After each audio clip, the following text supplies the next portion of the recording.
环球大战线深入世界最前线，全球各地的观众朋友，大家好，我是叶思密。今天节目一开始，我们先欢迎来宾钱立伟、蔡正元委员。思密好，大家好。国际情势专家赖岳谦老师。主持人好，观众朋友大家好。前国安会副秘书长杨永明老师。思密好，各位朋友好。陆军退役少将厉正杰将军。思密好，各位观众大家好。好，观众朋友，今天节目一开始特别要来关心到的是，因为呢，最近传出了非常多美军伤亡的数字。那么我们在最新的数字，现在统计又再添13人阵亡了。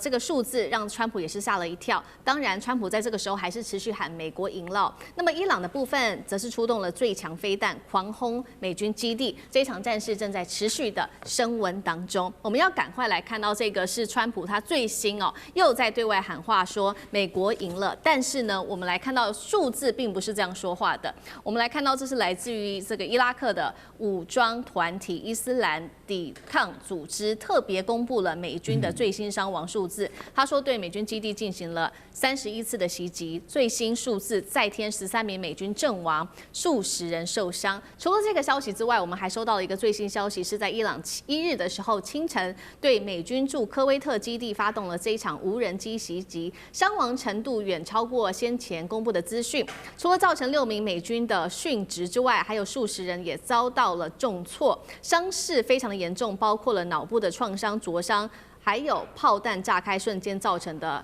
破片伤，至少1名士兵可能面临截肢，这是我们收到的最新消息。而另外一方面，我们来看到伊朗持续的展开行动，真实承诺4已经好几回合了，数十回合。现在最新的一次是在1日这一天，飞弹跟无人机持续的锁定美军在中东的军事设施，使用的是4款他们的飞弹，全部一起出马了。这当中包括了霍拉姆沙赫尔、加德尔系列、埃马德中程跟海巴尔高超音速导弹等等。纽约时报最新的报道说，这一次的攻击从卫星图像来看，至少造成了17处美军的设施都遭到破坏，当中知名的包括卡达、乌代德空军基地、科威特萨利姆空军基地等等。伊朗现在甚至改变战术了，他们避开了美军最强防御区域，开始改攻的是他们的后勤设施、雷达跟补给节点，用不对称战术，逐渐要来慢慢的削弱美军的军力。川普这时候喊说赢了，伤亡数字却不断的暴增，川普还说胜利了，那胜利的点在哪里？将军怎么看？第一个军事作战，如果要说赢的话，最起码要有2个目标。第一个，按照西方兵圣克劳塞维兹所讲的，要屈服敌人的战斗意志。我们看第2次世界大战，包括日本的无条件投降，还有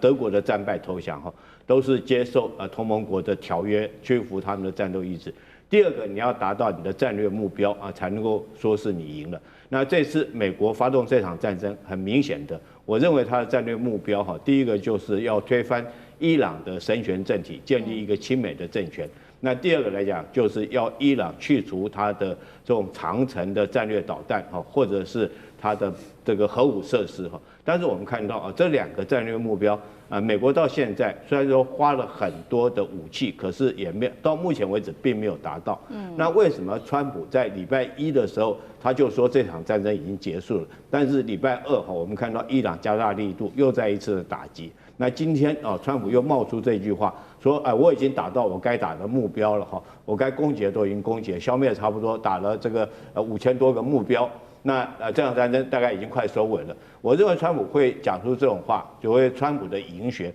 大概不外几个原因。第一个，他认为自己这个美军的伤亡对他造成很大的影响，因为美军的伤亡其实对美国来讲会影响到整个这个民心士气甚至于会激发起反战的情绪。我们从越战还有这个阿富汗战争都可以看得到这个毕竟川普是民选的总统，他之后还要面对其中的选举。那如果说是过多的美军伤亡引起美国老百姓的反战的情绪来讲的话，当然不利于他这个其中选举这是他国内的因素。那国外的因素来讲的话，我们都知道这个近期因为荷姆兹海峡被封锁造成全世界的这种这个油价的这种飙涨，还有这个天然气的飙涨那不利于全世界的这种经济。甚至于各国都已经开始要释放出战备储油，不然的话通货膨胀。通货膨胀不要以为说美国自己有产油就可以幸免于外这个油价一涨是全世界的，包括美国民众现在已经感受到这个油价的上涨对他们生活造成压力。那当然对全世界很多的国家尤其是同盟国家更是如此，尤其是海湾这些国家因为战争的关系，让他们的油没办法卖出去。那对于这些同盟对美国同盟的这些海湾国家，当然经济上会造成很大的影响。所以我觉得这个川普在国际上面也有他的压力。第三个，我认为川普来讲，在持续战力来讲的话是不足的因为我们刚开始他可能设定的是一场速战速决借着武力的恫吓胁迫伊朗能够屈服，但是没想到伊朗虽然说被打得很严重，可是一直坚强抵抗到现在，甚至于到今天为止这伊朗还在做，虽然说反击的力道有减弱，可是在量的方面虽然减弱，可是在质的方面来讲，它并没有降低。所以我认为川普他可能因为自己知道长期下去对他是不利的，在这种状况之下，他只能给自己找一个台阶下，说我们赢了。我觉得他讲我们赢了，紧接着下来他就想办法要结束这场战争。好，川普想要赶快的结束这一场战争，那同时纽时也特别指出了说，伊朗现在专攻的就是美军的弱点。那美军的弱点跟川普的弱点，赖老师又怎么看？美军的弱点就是美国的武器，它现在缺稀土，所以它的高昂贵的、高精密的这些武器的制造商，它需要稀土。那我们来看看现在的伊朗的打法，它首先前一段时间的第一波的打法，它基本上消耗的是它旧的液态燃料的这些导弹，可是它用它便宜的旧的液态燃料的导弹搭配无人机，去消耗你美国的昂贵的防空导弹。所以它在前几波的时候，不管是美国或是以色列，它的昂贵的防空导弹基本上被消耗的情况非常的严重。那美国的昂贵的防空导弹，不管是在乌克兰战争已经被消耗一大部分，在前段时间红海，也就是去年，也门的胡塞组织在红海对于美国、以色列、英国的这些油轮的攻击，其实我们也很明显的看到，美国的杜鲁门号的航母，它基本上都已经烧到都黑了，也就是说，它的防空导弹打到都已经没办法再打的一个情况。这代表什么？美国的这个防空导弹是它的很大的弱点。那这些昂贵的导弹被消耗很大一部分的时候，都要挖东墙补西墙，要从韩国的这个萨德系统把这个6个导弹车都拉过去，那就是代表什么？代表美国它基本上来讲已经这赶不上，就是生产制造赶不上所消耗的能量。这第一个它的弱点就出来了。接着你看到的是，它开始用无人机去要把中东地区的这些已经花了几十年，花了不知道多少个1000亿的钱所打造出来的这种金融中心、交通运输国际枢纽中心，还有就是未来的数位发展中心、AI 中心的这些阿拉伯海湾国家，全部要引入战争。而伊朗吃定的就是这些海湾国家不可能跟伊朗发生交战，因为他们很明显的知道这不是属于他们的战争，而他们如果帮美国或是以色列，特别是以色列来帮以色列打这场跟伊朗的战争，这显得更荒唐、滑稽、可笑。所以他们不可能在被挨打的情形下，他们也反制的跟伊朗变成交战。为什么？迟早美国他撤走了以后，那这个就是他们要面对的是一个跟9000多万人的战争，他们也不能这样打。这个对于川普来说，这也是他的弱点。为什么？因为中东国家这些富有的国家的经济、财政、金融跟美国的华尔街的经济、财政、金融是交织在一起的。那当中东的国家在这方面受到伤害的时候，对于美国的本土的金融的这些基金，他们也都会受到伤害。这个是金主上的一个伤害，所以我觉得金主就会影响到川普本身所获得的这个竞选的经费。你想这样的一个情形下，最后一个就是对美军来讲，它最大的弱点，您刚刚一开始已经有讲了，它最大的弱点就是打瞎你、打聋你，让你看不见、听不到。那这个部分里面，美国的军队因为并不是出动地面部队，所以它的海军、空军都是要有基地作为定点的。那你看，伊朗就专门打你定点，那专门打你定点，那这个对美国来说的话，也是不胜其扰的。也就是为什么它的伤亡人数会一直不断的增加。我想这个美国的弱点，事实上被伊朗看得很清楚，伊朗就专门打你美国弱点打。好，我们看到现在美国面临各方的压力，那川普想要停战，但是呢，以色列现在又最新宣布了，是不是以色列不想停呢？因为他说将投入数百亿美元的预算要来持续打伊朗。那美国现在也有最新的动作，最敏感的时刻，他派出称为叫做末日飞机的16B 空中指挥机前往中东，要维持核指挥的系统。两件事情，第一个是战争是否走向核危机，那还有这个末日飞机透露了什么讯号？第二件事情，川普会不会自己先撤，丢下以色列？委员怎么看？美国有4架末日飞机啊，2架16B，另外2架14B。14B 的叫 Night Watch， 我们翻译成夜视。那这个16B 啊，它的名字叫 Mercury， 就水银号。那水银号啊，这个不是前往中东啦，飞行方向好像是中东，没有到中东去哈，因为中东没有任何基地或机场出现它的影子，它只是起飞的时候被拍到。那这一款这个空中的末日飞机啊，是核战用的。可是在美国有一个制度性，就是说只要有这个战斗机啊，超过100架作战，不管在哪个地方，他就会把这个末日飞机拿来演习一下啊，平常训练一下哈。所以这只是一个例行性的演习，并没有表示说美国真的要在中东动用核子武器，没有。因为正确的说来讲的话，哈，全世界的战略大师只有一个人，叫普丁，其他人都只能够帮他端盘子、提鞋子，而川普可能连提鞋子都不够。你看普丁一开始就怎么做？一开始就说：“哦，你敢介入的话，我就动用核子武器。”啊，所以他的末日飞机也起飞啊，就演习给你看，核演习给你看啊。北约国家跟美国都吓死了，不敢赌。不敢赌的原因是不敢为乌克兰赌，正确的来讲这样子啊，乌克兰还没有重要到要去赌核子武器的地步。一样道理啊，你这一场中东战争不可能升级到核战嘛。虽然前段时间这个我跟厉将军有同样忧虑，美国没事干嘛？旁边周边国家全部撤退啊，你到底干嘛啊？他连埃及的都撤，对，连埃及都撤啊，这个显然太不平常了。可是后来我看一看，他完全没有这方面的部署跟动作啊。那你没有要动用核子武器的话，你就没有谈判的筹码。普丁会不会真的打，没有人知道。他就跟你摆出一个架势，你就不得不就这个事情进入考虑。那美国这个末日飞机没有飞到中东，而且它没有任何这个核弹演习，所以伊朗不必把它列为一种战略选项，说你会用核弹来威胁我，或用核弹来攻击我。因为要用核弹攻击，表示美国要彻底灭亡伊朗，但是不可能。而目前的国际局势，大概他也不会这么做。这个赌太大了，不至于哈。虽然伊朗人很骄傲，可是不要伊朗人被人家灭国过2次，一次被阿拉伯，一次被蒙古啊，这彻底被灭国哈。因为他的地方实在是太特殊了哈。但是你说川普受不了国内压力？会把以色列丢在战场上也不会啦，就是第一个问题说，川普不管什么国内经济压力他如果把荷姆斯海峡的控制权丢给伊朗的话，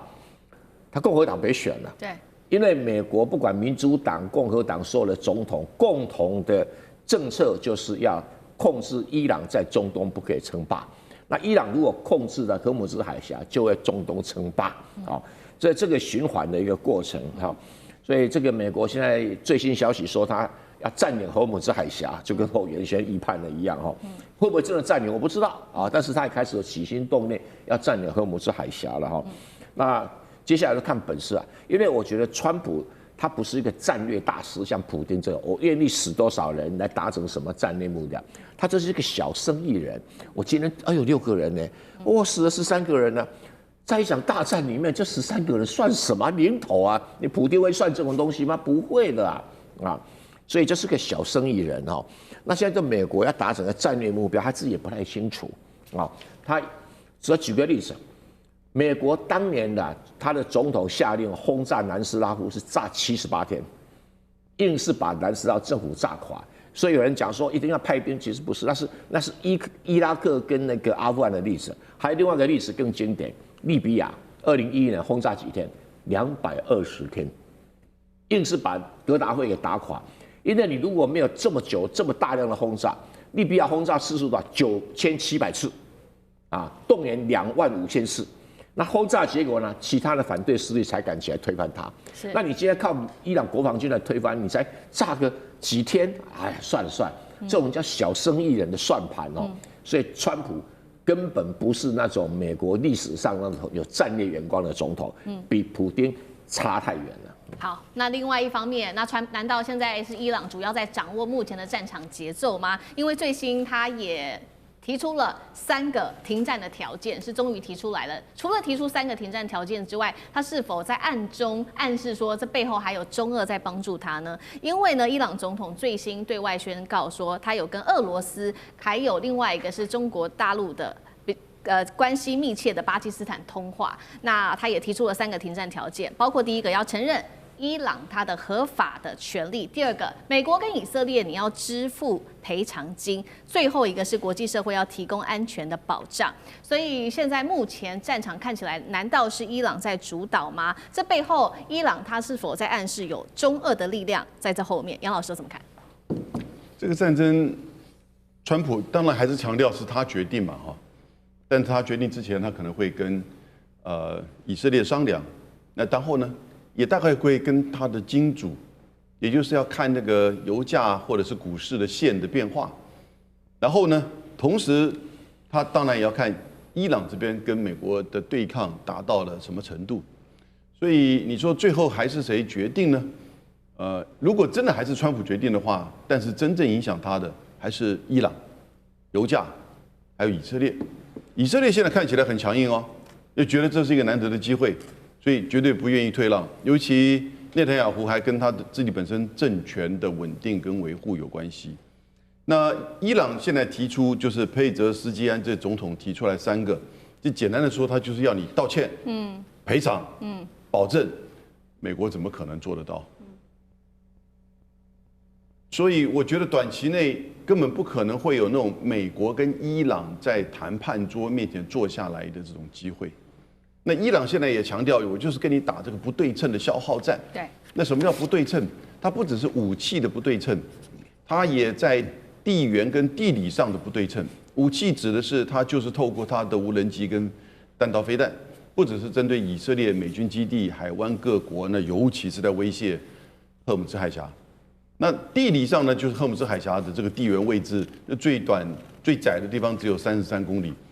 另外一边全部都是伊朗，所以呢，昨天有4艘，就是一直到今天为止，有英国、日本、赖比瑞亚等国的这些油人泰国都被炸。对，那泰国的那艘油轮还烧起来，那个照片传遍全球，所以今天你看到油价、股价就开始在波动，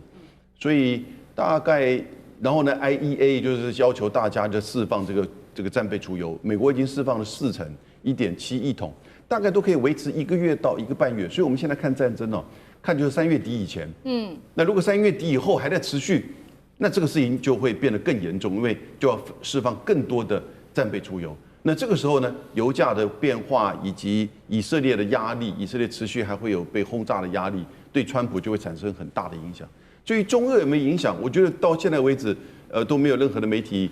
报道，就是显现出中国大陆有提供援助。可是俄罗斯可能在开战的时候或者过程当中有提供一些这个定位啊，以及在这个某一些上面的支持。你看到俄罗斯的总统普丁已经跟佩泽斯基安有通电话，那这样子的一个想要去重回这个地缘政治的影响，这个当然是普丁当中打的盘算。好，谢谢杨老师。那我们休息一下，马上回来。地缘政治、美中之争、战略价值、强权崛起、小国生存，现在与未来洞悉事件走向，掌握世界脉动，全球观点尽在环球大战线。好，现在整体的荷姆兹海峡已经陷入在战火当中了，尤其现在伊朗封锁了海峡之外，还威胁说有5000枚的水雷哦。那美军这一回是吓到不敢护航了，因为现在根据了解，没有任何一艘船有经过美军的护航哦，经过荷姆兹海峡。那美国的本土现在被威胁，恐怕伊朗的最新发言哦，遭到无人机来威胁美国的本土加州。等一下一起来特别关心。我们先来看到荷姆兹海峡被封锁之后，11日这一天有3艘的船遭到不明的飞行物体给袭击了。好，这个是伊朗有特别去证实的，说确实泰国的散装船失火了。当时可以看到画面上就是燃起了黑烟哦，那非常的严重，火势一发不可收拾，船员都撤离了。另外就是日本的商船三井商船，它的驾驶室玻璃破裂，因为也是遭到了不明的物体给袭击，包括它的船体也都受损了。好，这是伊朗革命卫队，他有说泰国船就是他做的。现在做了一个统计，从开战到现在，在荷姆兹海峡上面被遇袭的船有14艘船。那么来自于美军这边的司令部特别也公布了说，伊朗现在有5000枚的水雷，波斯湾地区恐怕变成水雷湾，要大家特别的注意了。伊朗继续的呛，他说战争何时结束由我决定，尤其现在1公升的石油我都不会让它出口的。川普大家还记得吗？他曾经说必要的时候啊，不要怕伊朗，因为美军呢我们会必要时来护送油轮通过荷姆兹海峡，但是实在太丢脸了。来自于路透社最新的爆料，美伊开战以来，美军几乎每天都拒绝这些航运业者提出的军事护航请求，给的原因是因为他们也很害怕被攻击的风险是过高了，目前无法执行护航这样子的任务。但是我们也来看到，现在石油被卡在荷姆兹海峡，受惠的唯一只有伊朗吗？现在最新的一个数据显示，伊朗的石油是出口不减反增的，其中还有运输到中国大陆的石油达到了1170万桶的原油是到中国大陆。所以节目一开始要特别请教将军了，荷姆兹海峡5个小时内有3艘船遭袭，加上前美军司令警告的伊朗，它有5000枚的水雷，美军能止住下一波攻击吗？还有办法护航吗？将军怎么看？我觉得全世界现在市场经济最担心的事情就是伊朗用水雷来这个封锁荷姆兹海峡，因为水雷一旦布雷之后你不是短时间之内就能够清除的，也不是这么容易能够排雷的。在历史上面这个伊朗曾经在荷姆兹海峡布过水雷，那次布水雷是针对伊拉克，因为2伊战争他为了不让伊拉克的油能够运出去，所以他在这边布雷。那当然一布雷影响到全世界的经济，这时候美国那时候总统是雷根那时候雷根很生气，就下令这个去排雷，结果没想到美国军舰去排雷的时候，就一艘的这种排雷舰就触雷就引爆造成这个毁损当然还好人员没有太大的伤亡。那从这个过程之中，你就知道，就算是强如美军他要去排雷，他都有可能去触雷，而且那个是雷根时代的雷那时候的技术都能够造成如此大的伤害。那第二次来讲的话，我觉得在战史上面有一次的这个有一次的布雷是这个日本东京湾。那个日本在2战的时候，他为了防止盟军在东京湾登陆，所以日本自己在东京湾布雷了。但是战后来讲的话，美军没有帮他布雷，他就日本你自己去排雷，因为他知道排雷是很困难的。那这个伊朗有多少枚的水雷呢？如果说按他所讲的有5000枚的水雷，为什么他有5000枚的水雷？因为伊朗早就知道，大概30年前他就知道，荷姆兹海峡是他重要的一张王牌。他如果能够将这边封锁，他就可以对全世界来讲的话予取予予。所以他在30年以来，他又不断的在精进，他怎么样来封锁荷姆兹海峡。它不但有5000枚的水雷，而且它的布雷的这种不管是渔船或者是它的布雷的专用的布雷艇来讲的话，听说有到200艘这么多可以布雷。那目前美军自己昨天是说集成了16艘，今天又集成了说是累计到28艘但是如果说这28艘这个对整个伊朗来讲，它布雷的能力，其实我觉得是杯水车薪。如果伊朗存心要在这边布雷，那可能后续很难去这个清除掉。尤其是说水雷它如果传统的水雷，漂流性的水雷，它漂哪里你不知道。那再加上现在新的科技，包括有智慧型的水雷，还有磁吸式的水雷这些对过往的船只都会造成很大的伤害。所以我认为这次的这种伊朗做这个布雷的动作确实是准备要做一个玉石俱焚的动作。好，谢谢将军。那委员又怎么看？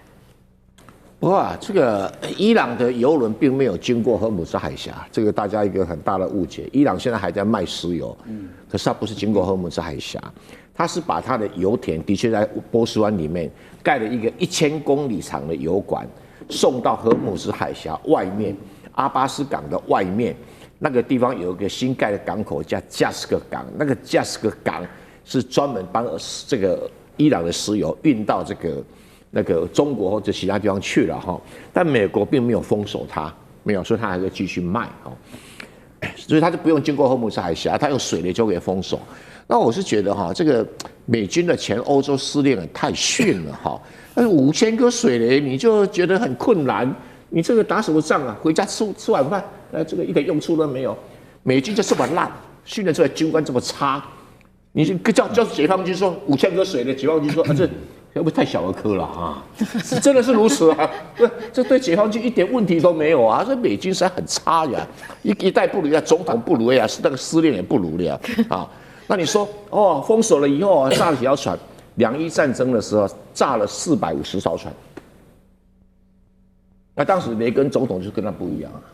他当然是派水雷没有，他只是很了当的就跟伊朗讲，我只要一条船哦，再被弄到的话。我就把你阿巴斯港所有的港口全部炸成废墟，伊朗就收手了。啊，你说因为人家相信雷根做得到，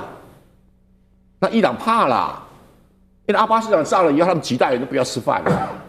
哦，这是一个很现实的一个问题哈。那你川普呢？啊，我护送了，我贴你保险费了，那个叫房地产商人，对不对？啊，如果是普丁啦，你敢，我2颗核子弹就把你伊朗从地球上掀开了。因为这种战略对峙就会害怕嘛，啊，你要想说你到底真的吗？如果你看到好普丁，你会觉得他会；如果看到川普，你觉得这不会，不会差很多了嘛。这个叫战略大师，有啊哈。这个全世界真的像那种雷根啊，或者像那个普丁这种战略大师，真的没几个啊。好，所以这个整个这个战争来讲，就是一个什么赌意志、赌实力，啊，这个你意志我一开始讲川普哈。没有战争的意志，啊，那个什么卢比欧那些人怎么行呢？对不对？所以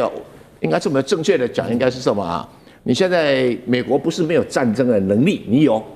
你要把伊朗炸成地毯都可以啊，可是你没有那个本事、那意志力，说我今天开始炸你300天，你敢不敢？你做得到，但你不敢，就输掉了嘛。好，这个是针对于荷姆兹海峡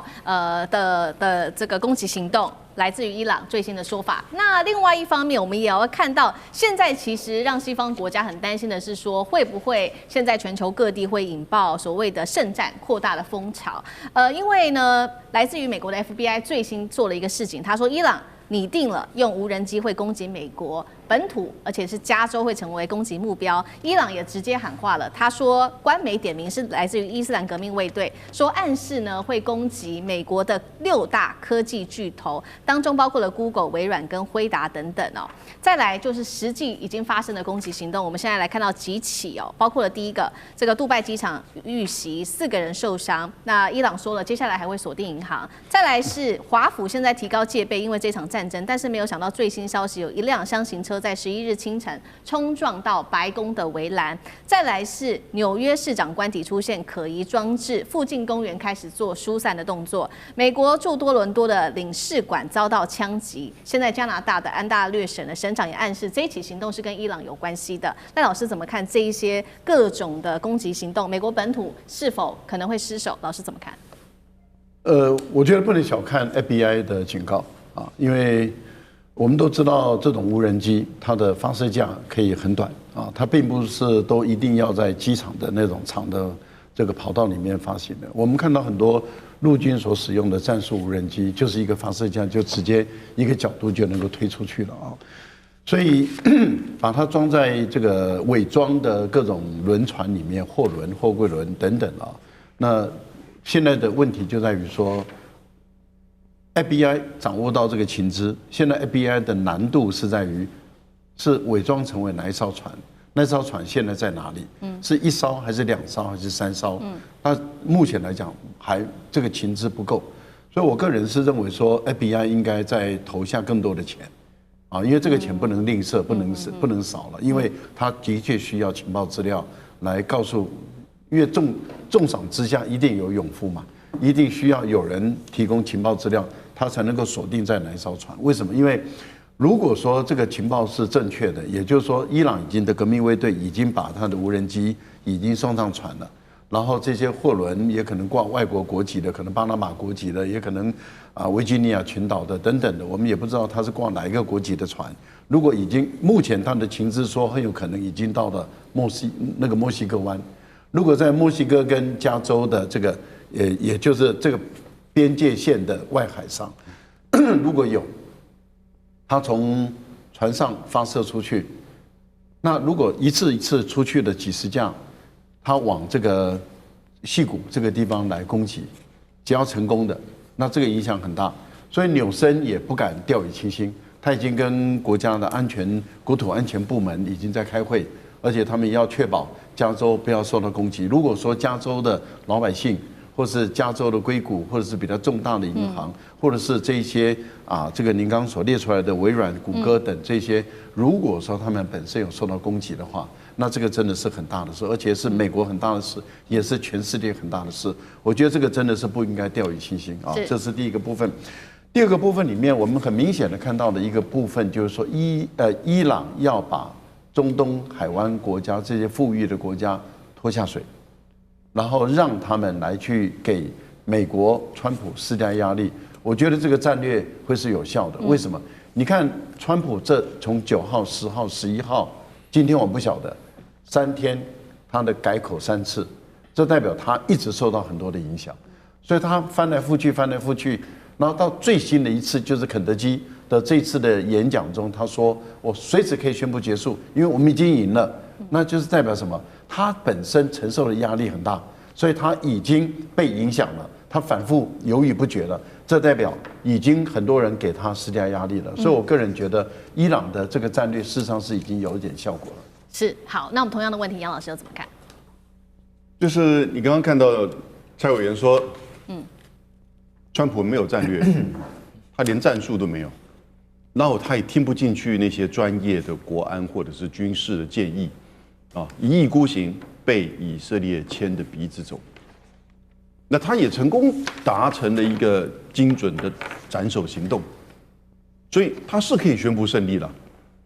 那所以现在你看到的是，他不敢去下一波去进行任何大规模的这个战争，因为那真的是看不到尽头。而伊朗现在跟你搞就是不对称的消耗战。那我刚刚提有2个层面，其实还有第3个层面。我刚才提了2个层面，第一个就是在军事上跟你不对称的消耗战。那你现在以色列跟美国在反拦截飞弹上面，其实这个越来越少，越来越贵。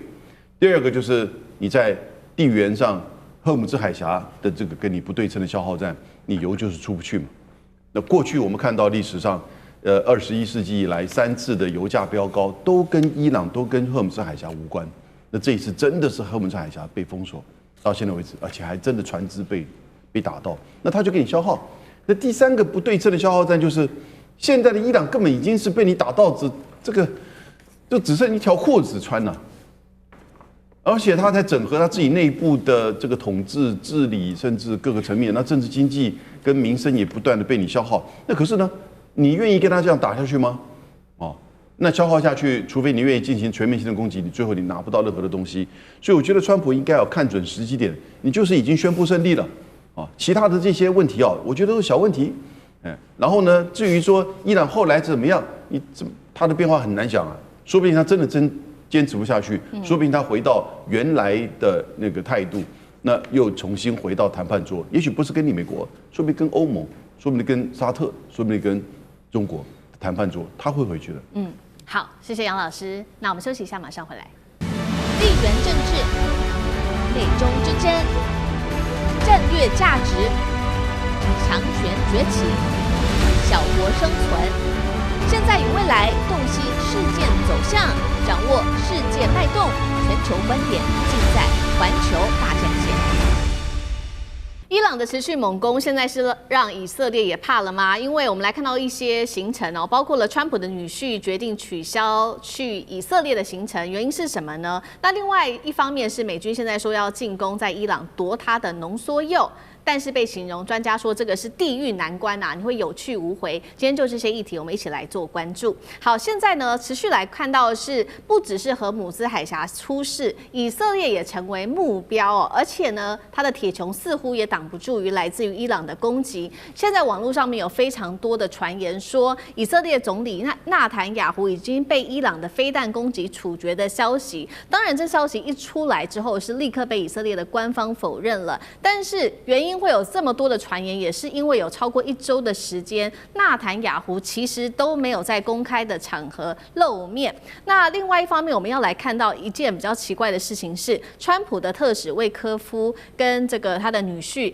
库许纳本来是要到以色列的，但是行程为什么突然间取消了呢？在3月10号这一天本来要去，为什么取消？美国媒体做了一个分析，是说以色列轰炸伊朗的这个储存油引发了川普的不满，所以美以之间已经出现了明显的战略分歧。第二件事情是，他们也在认为说，以色列是否真的已经不安全了？去年12日战争的时候，我们看到以色列的铁穹破功，这一次伊朗更猛，是不是会把以色列等于是打到怕了？所以纳坦雅胡不敢出来吗？另外，比较吊诡的事情是，以色列内部的伤亡数字也都没有办法被公布，这些数字都是被隐瞒的，怎么回事？赖老师怎么看？一般来讲啊，在战时的一个情况啊，一般都是为了怕影响军心民心，所以对于新闻都有所封锁啊，并没有让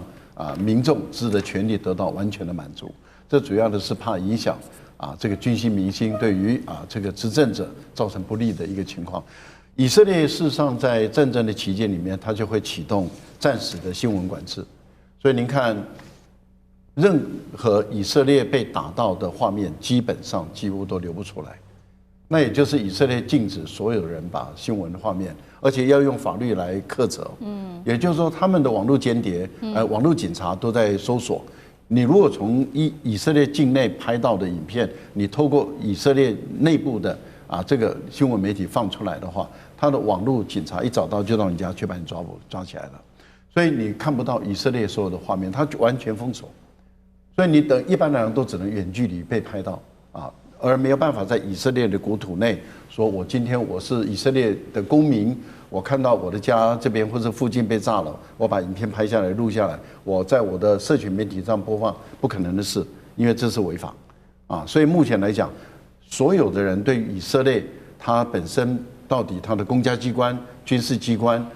军事基地还有民间到底伤害到什么程度一无所知。这是第一个，伤亡的人数随以色列的政府怎么说？因为没有人知道，也没有人确实的知道情况怎么样，只知道说他的铁穹破功了，只知道说这个伊朗的这个导弹越来越有效果，从海法一直打到这个特拉耶夫，全部都有好几枚命中，都打到。那但是问题就是情况怎么样，没有人知道。我想这2位美国的特使并不是因为怕说被打到，所以不敢去以色列，而是分歧越来越严重。从燃油库的问题以外，一直到川普想停，内塔尼亚胡不想停，但是内塔尼亚胡的外交部部长却说我们不会无休止的战争，我们要找适当的时机跟美国谈好。那就代表以色列的内阁也分裂了，所以目前的分歧情况到底要找谁谈，说了算。我觉得这个对于美国来说也是麻烦的事，对以色列来讲也是麻烦的事，至少分歧扩大了。好，以色列内部要不要打仗已经陷入在分歧，但是美国方面现在很明显的，川普是想要停战，那他想要快速结束这一场战争，其实他现在也有2个方法，这2招我们也一起来做个评论哦。第一招，他说要快速的解除伊朗的核威胁，因为现在资料显示，伊朗大概有450公斤60%的浓缩铀，1周内可以造40到50枚的核弹，所以呢，他们想的办法是派美国的特种部队去夺取浓缩铀，直接宣告这个核武的威胁已经快速的解除了，就能结束战争。但是专家说，这个叫做地狱等级的难度是非常非常高的。这是第一个选项。第二个可以快速结束战争的选项，第二个是攻下哈格岛，这个岛位在波斯湾，距离伊朗的海岸16里，面积只有曼哈顿美国的曼哈顿1/3，但是呢，小小的地方控制了90%的原油出口来自于伊朗哦。那控制这个岛等于切断了伊朗的经济，逼伊朗投降就可以结束战争。但是有一个风险，就是如果伊朗它反击的话，会造成美军很大的伤亡。先讲第一个方法，就是夺取浓缩铀，派这个特种部队，有没有可能？会不会造成更多伤亡？将军怎么看？首先我们如果说是这个美军真的有这种计划来讲的话，只是证明了他去年那一次这个派了这个6架的 B2 轰炸机丢了12枚的专利弹，那是根本就一事无成，根本就没有炸到，所以他现在才要想办法去这个派特遣部队进去销毁这个450公斤的浓缩铀。但是第一个，你情报怎么来的？它450公斤，其实它可以分成10个地方放啊，甚至于它这是60%，那30%它可以放出一些假讯号、假讯息，可能可以制造出100个这种假设的目标，让你美军来讲的话，你是不是就要兵分100路这个每个地方同时来实施这个军事行动，才有可能同一个时间获取这个浓缩铀。所以这第一个你就不可能嘛，你美军不可能有这么多个小队分别对这个地方来采取行动。第三个，我们就这个军事行动的来看的话这次美军如果说要进去，一定要快进快出那当然就一定是要用直升机的部队，直升机部队，因为你进去以后，你还要撤退回来，那你用跳伞下去，你跳伞下去以后你回不来了，所以要用直升机。但是关键直升机的飞行距离是有限的，你虽然说透过空中加油，这一次的战争到现在我们看到美军在伊朗这个已经好几架的 MQ-9无人机被击毁了。那直升机是没有隐身性的，你在雷达上面是看得清清楚楚，甚至于你飞进去，这中间过程之中，你还要经过空中加油，还有加油机，这些飞机都不具备隐身性。那你 MQ-9都被击落了那么多架，你直升机要被击落，那可能性不是更高吗？再来，我们讲伊朗，如果说对这个地方一定是加强它的军事上的守备所以说你要到这个地方。你说用突袭的，是敌人在没有防备之下，这个你可以用突袭奇袭的方式。但是如果说伊朗已经有了这种准备，我觉得你要达到这个目标是非常难的。那甚至于有人说是不是可以这个带科学家进去，直接现地就把它浓缩铀给它稀释掉？我觉得这大概只有电影的情节才看得到。实际上面，我觉得这个科学家不太容易跟着部队一起做这个行动，因为你需要器材嘛，你也需要时间嘛，那难度来讲的话，可能更高。好，所以川普想要快速结束战争的第一个方法是这个解除伊朗的核武威胁。这个将军已经带我们看到这有它的难度。那第二个方法有没有可能呢？就是攻下哈格岛。那委员又怎么看？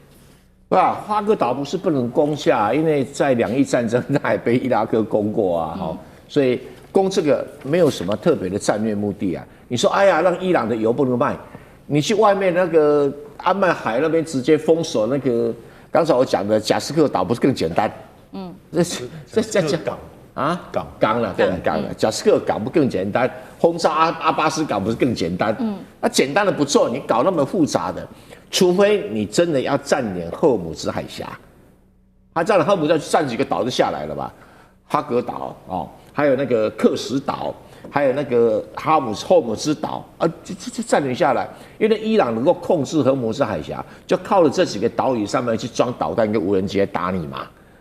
他也不可能因为旁边在过去是高山嘛，那高山没办法跑那么远，那么主要几个岛屿上很简单，弄几个渔船就能够搞你了嘛，或者那个几条很简单的船就可以把水雷送上去了嘛，就是靠这几个岛屿嘛。那你要占的这个也可以啊那只是说。你占了这个东西，你要配合什么？你要配合大轰炸。大轰炸，我举个例美军当时要攻占琉球群岛的时候，先做什么？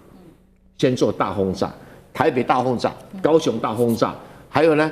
这个琉球群岛大轰炸，还有东京大轰炸，还有九州大轰炸。那个时候根本就还没有什么核武器为什么要进行大轰炸？就消除对手的所有可能战斗能量。你去占领才有意义，就你什么都不做我派个海军陆战队控降师去占领，他好像那个什么，那个汤姆·克鲁斯电影看太多了，这个哈，他以为他演好莱坞电影的嘛，所以我一直就瞧他不起，就是他根本不是战略大师嘛。以前哈，那个他搞关税，我就说他王安石变法一事无成哈。现在不是王安石，叫土安石少一横，太差了。好，这个那川普现在看起来想要快速的停战，但是各种的方法现在都行不通。那也有一个说法说，为什么川普想要快速的停战，就是因为武器的消耗已经太快了，不管是烧掉的金钱达到了3600亿新台币的武器的费用。飞弹的费用之外，再来就是因为呢，这个稀土现在已经不够了，从中国而来要制造这个美国的精密武器跟飞弹的稀土库存只剩下2个月的时间，所以现在话语权又掌握在中国手上吗？杨老师怎么看？爱国者飞弹要不要用到稀土？要的。中间最重要的一个叫做铧，叫做 samarium， 那它是做这个叫做三钴永磁体。很重要的稀土的元素，那这个永磁体会用在哪里？用在导引系统啊，然后呢，雷达的探测系统啊，这都会用得到哦。所以爱国者飞弹一枚为什么要到300万到400万？那是飞弹本身啊，那它有个那个导引雷达的整个这个系统呢，那个可能更贵啊。所以现在如果没有稀土的话，你这个飞弹是做不出来的。而且还有一个东西，不是稀土，是这个就是关键的一些金属，那叫镓，那个碳化镓里面做出来的那个模拟半导体其实是在雷神公司用在做爱国者飞弹的雷达系统当中，在里面的放大器啊等等之类都常用的很普遍的。所以一旦你要去做更多的爱国者飞弹的这个系统跟它飞弹本身的时候，你如果没有这个稀土，你大概就做不到。那同时，现在中国不但是说可能。它对美国还没有完全的管制，但有那种管制之前的可能，两用物项出口的这种审查过程，它可以慢下来。那它对日本现在是全面管制，而日本是美国的军火公司的重要的供应商，被列为控管的18个日本的军火公司IHI 啊、三菱啊，或者是川崎，基本上都是这些重要的零件的供应商，所以这个。第一个就是打到美国自己本身的制造库存不够，第二个日本也完全不够，所以你要再打下去不太可能。那这个时候呢，它只好是全球去调，但你也能调出多少？我觉得也有限。所以伊朗跟你打这种不对称的消耗战呢，在这个军事层面，美国是越来会越居于劣势的。好，谢谢杨老师。那我们休息一下，马上回来。地缘政治、美中之争、战略价值。强权崛起，小国生存。现在与未来洞悉事件走向，掌握世界脉动，全球观点尽在环球大战线。好，接下来特别关心到的塞尔维亚的战机这个挂了中国的飞弹，震撼了欧洲。今天也会来关心到是 CN400这个航母杀手进入到了巴尔干地区，敲开了整体的欧洲市场。我们先来看到是最新消息，这是来自于欧洲的军事格局现在有了重要的一个变化。巴尔干半岛传出的震撼消息，也就是塞尔维亚的空军，它的这个米格29呢，已经开始正式挂载中国的反舰飞弹 CN400这一款。飞弹了 CN400AKG 这一款飞弹，那主要就是当初呢，它做了一个大规模的战机系统的一个整合，透过整合系统，就让这个俄制的战机可以直接使用中国制的这一款飞弹。好，稍微来看一下这一款飞弹的小档案，最高速度4到5马赫，最大射程达到了240公里，用途主要就是用在反舰，还有精准对地的攻击，还有高速的屠防，再来就是它的战术用途了。它可以做高速的屠防、末端机动墙，并且突破多层的防空系统。所以呢，西方是这样称它，叫做小型的航母杀手啊。塞尔维亚成功将中国的这款反舰飞弹整合到米格29战机里面，对于周边的军事的格局有多大的影响？还有可以为它的空军战力带来多大的改变？将军怎么看CN400这款飞弹曾经在这个以巴这个印度跟巴基斯坦那场战争，去年5月份那场战争里面这个摧毁掉巴基斯坦用这款飞弹摧毁了印度的S400的防空导弹那是俄罗斯的 S-400。我们还记得那个相片嘛？就莫迪去试导那个阵地，他说没有被打掉，但是传说中他就被打掉。为什么 CM-400可以打到它？因为它的弹头可以很多种哦，它可以这个传统的高爆弹药，也可以穿甲弹。打军舰来讲的话，用穿甲弹哈，这个打一般目标的话可以用高爆弹，当然它还可以装什么？装反辐射导弹，也就是说你的防空雷达对我打出雷达信号来讲的话，我这个反辐射这个导弹，我就可以顺着这个雷达波回头过去哈，顺着雷达波将你这个雷达阵地摧毁掉。所以这款导弹哈，如果说是在巴尔干半岛，那确实是数一数二的啦。大概巴尔干半岛现在军武力量大概没有那么强哈。那一般这个武器出口哈，这个各个国家武器出口都是飞机跟导弹都是一体系列的。我举我们台湾为例，我们台湾来讲的话，我们 F-16战机，可是我们自己台湾为什么我们经国号战机，我们要特别为自己设计一个天剑的这种空导弹哈，就是因为我们没办法挂美国的这个响尾蛇导弹呐，响尾蛇导弹不能挂在我们经国号，我们的天剑导弹也不能挂在这个美军的 F-16战机上面，彼此是不相容的。所以当中国可以将它的这制造的反舰这个导弹 CM-400哈挂在老旧的米格29啊，那确实是非常了不起的一件事情，因为它整个界面，而且这个老旧战机，你事实上我觉得它不是整合的问题，它是单独一套系统，让这颗导弹可以在平面上面就直接可以发射出去，而不动用到米格29，不管是硬体或软体都不动用到，这确实是非常了不起的一件事情。好，那委员又怎么看呢？现在为什么塞尔维亚要买 CM-400装在米格29？它本来是装在枭龙战机上面的。第一个，塞尔维亚有靠海吗？没有。对，那这个是专门的反舰导弹，不是打陆地的。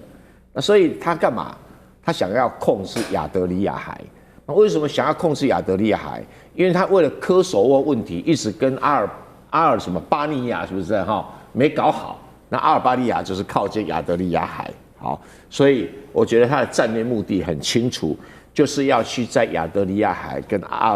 这个巴尼亚哈形成一个战略均衡的局面，所以他才需要有这一款武器。因为科索沃是靠这个阿尔巴尼亚去支持的啊，那阿尔巴尼亚的海岸这边，那有趣的是阿尔巴尼亚跟塞尔维亚跟中国都还不错哈，因为以前哦这个27582决议案哈，这个周恩来还是谁啊说是两个阿把我们抬进去了哈，一个就是阿尔巴尼亚哈，所以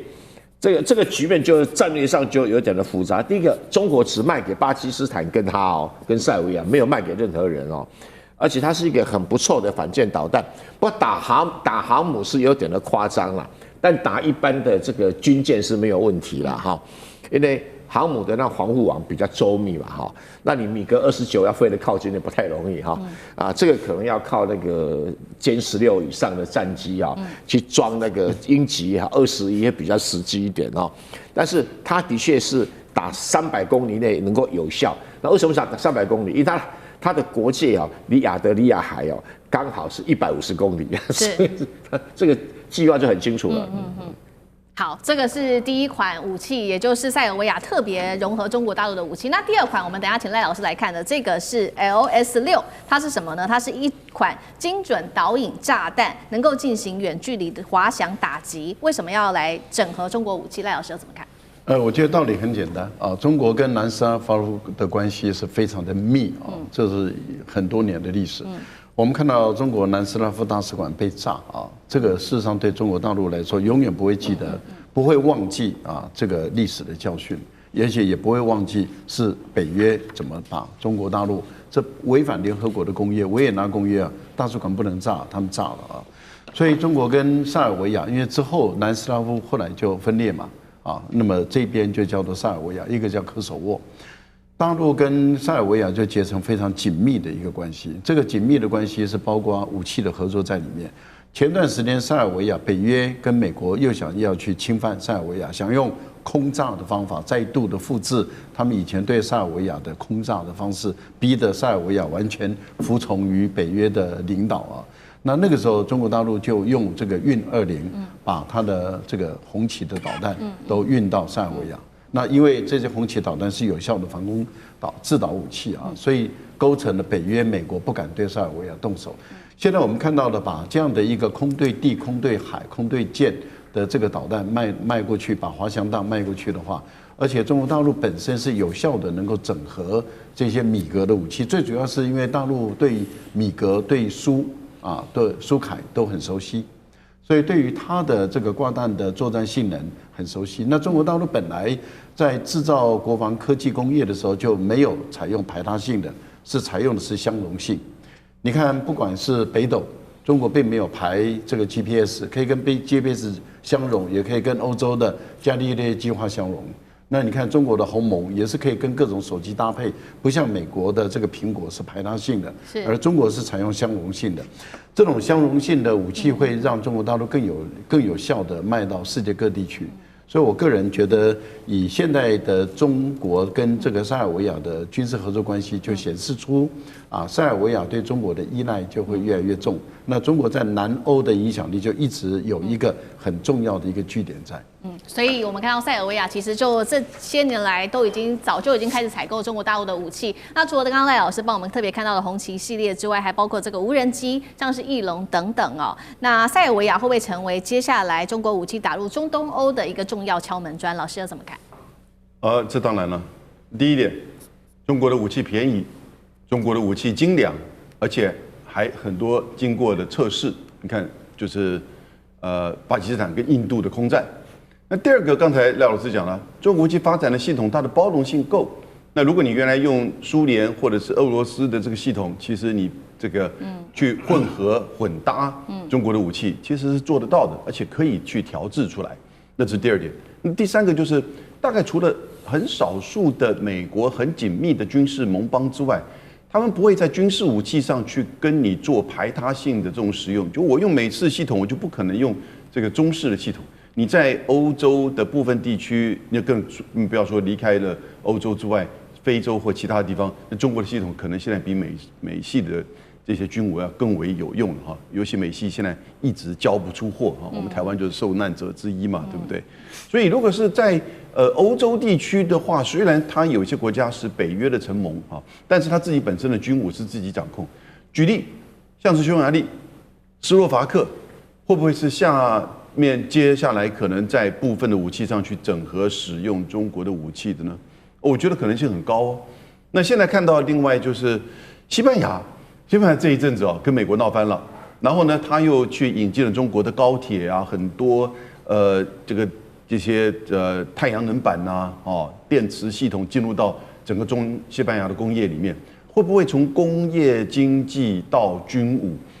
那这些他们可能都会去考虑。如果到达这个程度，形成一个网络、一个系统的话，其实那这整个军武代表的就是军事力量、外交力量的延伸，它是比经济、贸易、科技可能是更深层的。所以一旦达到这个系统进去的时候呢，我觉得中国的影响力就会更为明显，所以才会这么关注说，为什么中国的军武只有这几个点？当这个点变成一个网络的时候，前面几个